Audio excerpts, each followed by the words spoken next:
So in Batman and Me, Bob cites two movies, one called The Bat from 1926 and a remake of that movie called The Bat Whispers from 1930.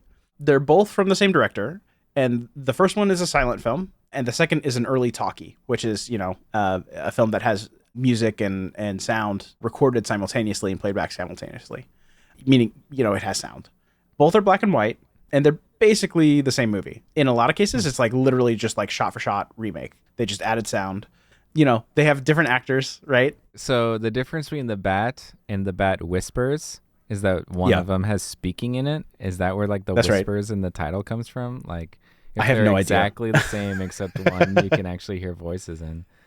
So the first one's a silent movie. So right, the Bat is a silent movie. So that means it was played with like maybe an organ live playing Piano or something. Yeah. Piano. Okay, and then any kind of dialogue they had up on the screen, like not like subtitles. Right. But, So like, you'd have big footage, black and then we'd cut screen to a with- card. Yeah. Yep. And then cut back to the footage. And then the Bat Whispers is much more like a traditional movie. It's probably like 1930s quality, obviously, but you can hear what they're saying, and there's music and whatnot. That's right. Neither, unfortunately, are available legitimately for streaming anywhere. You can purchase DVDs on Amazon if you want to pay money. They do happen to be on YouTube. Movies from this era are often sort of abandoned by the studios, or the rights are sort of like up in the air. It's not really clear who owns them anymore. So, if you want to watch them, you can find them. They are adaptations of a popular Broadway play from 1920 called The Bat. And The Bat is in turn a loose adaptation of a 1908 mystery novel called The Circular Staircase. So adaptations upon adaptations. I did watch the entire 1930 talkie all the way through. It's not a great movie. It's really, if you're looking for a time capsule, if you want to see kind of like what movies were like back then, I made it through the movie. So you could go watch it. There's some cool special effects. Like they have these dolly shots with models of like buildings, and they'll do like really cool, either it like zooms towards the building, or like there's a skyscraper at one point where it's, zooming down the building and then like panning towards, the entrance, and then they'll cut from the model shot to like a live action shot. Huh. Yeah. So like really early special effects. And the plot of these movies are a bit of a mess.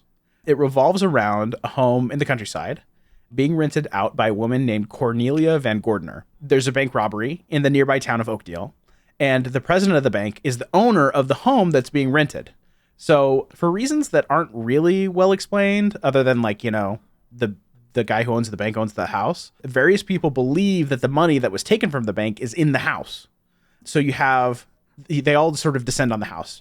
Miss Van Gordner's niece, Dale, and her boyfriend move into the house. Like Dale tries to convince her aunt that her boyfriend is a gardener and that he's going to like do work on this house, which she doesn't own, by the way. She's renting the house. Wait, so you're saying they believe the money is hidden somewhere on the property?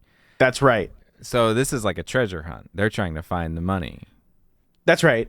Oh, okay, so yeah, okay. She and her boyfriend move into the house. They're trying to get it. There's a detective that shows up. He starts asking questions. He's looking for money in the house. There's like a doctor that shows up for some reason. There's all of these people coming to this house, including a famous burglar named the Bat, who we're to believe didn't commit the burglary itself, but is trying to burgle the burgled money, trying to steal the stolen money from the house. I'm not sure why. Like, maybe it's easier to steal from the house than it was from the bank, but the Bat is one of the people that is trying to get the money. The plot is really irrelevant.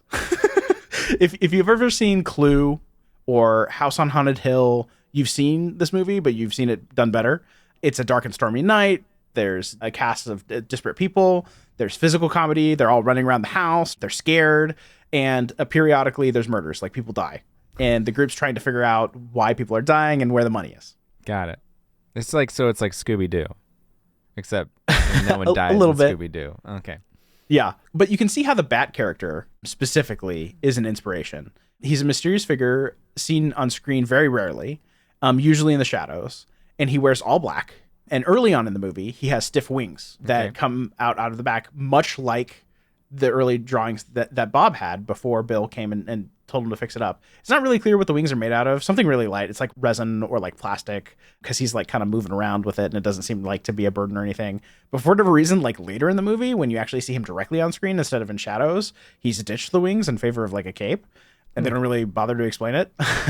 Oh, weird. Yeah. In the 1930 movie, so the talkie, the newer one, he's wearing like an Undertaker's hood. So it's like this loose cloth like mask with holes cut out for the eyes. And in the 1926 version of the film, he wears a gigantic bat mask with pointy ears. Like think Donnie Darko. Nice. Okay. It's like furry huge and like pointy ears. Huge pointy ears, and it's okay. furry. Yeah, you can sort of see how this sort of mysterious figure that's in the shadows, it could be an inspiration specifically for Bob. This character is a burglar who's like kills people. It's not really clear how he could be related to Batman in sort of any sort of story way, right? Like he's not a vigilante. He doesn't have, but Bob cites him, and I believe it, right? Because the visual elements are very much the same. And in the 1926 version of the film, the silent version of the film, there's actually a few more visual elements that are more tightly coupled to Batman, including a scene in the movie where the bat scares the inhabitants of the house by cutting the electricity. It's all dark in the house, and shining in onto the wall a light that is basically a bat signal. It's a circular white light with a floating bat in the center of it, and it moves slowly across the walls of the inside of this mansion, and they're all freaking out. It's very scary. And you're like, oh yeah, that's the bat signal. Got it. Likewise, at the beginning, the bat's leaving a note to the police after he's performed a heist, and it's on a piece of paper that's shaped like a bat. And so like, nice. There's these like bat calling cards. There's these bat signals. Yeah. A lot of visual elements that are very believable as inspirations for Batman.